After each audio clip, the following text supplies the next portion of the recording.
గుంటూరులో జరిగిన దారుణ సంఘటనకు సంబంధించిన సీసీ కెమెరా ఫుటేజీ గనక లేకపోయి ఉంటే టీడీపీ నాయకులు ఆ కేసుకు మసి పూసి మారేడికాయ చేసి ఉండేవాళ్ళు అని అంటున్నారు పేరు నానిగూరు. సిగ్గుపడరా? ఎవరు సిగ్గుపడాలి సార్? తండ్రి కొడుకులు ఇద్దరు. ఎందుకు సిగ్గుపడాలి? మారరా మీరు? 2 ఏళ్ళైనా కూడా ఇంకా 3 ఏళ్ళు ఉంది కదా. లోకేష్ గారు స్పందించాడు. ఏమని స్పందించారు సార్ లోకేష్ బాబు? ఏమంటాడు? Absolutely shocked. అమ్మో, లోకేష్ గారు షాక్ అయ్యాడు. మరి ఇదేమన్నా చిన్న విషయం ఏంటి?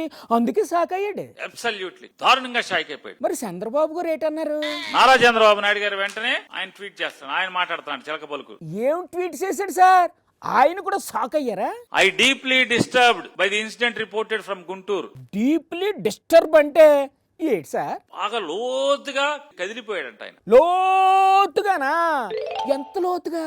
బాగా లోతుగా కదిలిపోయాడు. అయ్యో, 80 ఏళ్లకి సిగ్గు లేకుండా ఈ మాటలేంటి చంద్రబాబు నాయుడు గారు? అంటే ఆ సంఘటన ఆయన్ని అంత లోతుగా కదిలించిందనమాట. వాళ్ళ ఇంట్లో సీసీటీవీ లేకపోతే కేసు లేదు, అరెస్టు లేదు. చంద్రబాబు నాయుడు గుండె లోతుగా కదిలిపోయేది లేదు.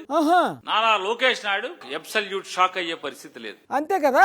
ఎమ్మెల్యే గారి హృదయం కూడా కలిసిపోయే పరిస్థితి లేదు. సార్, ఇంకా ఎక్కువ మాట్లాడితే దాని అంతటికీ కారణం మీ పార్టీ నాయకులే అన్నా అని ఉండేవాళ్ళు బతికిపోయారు.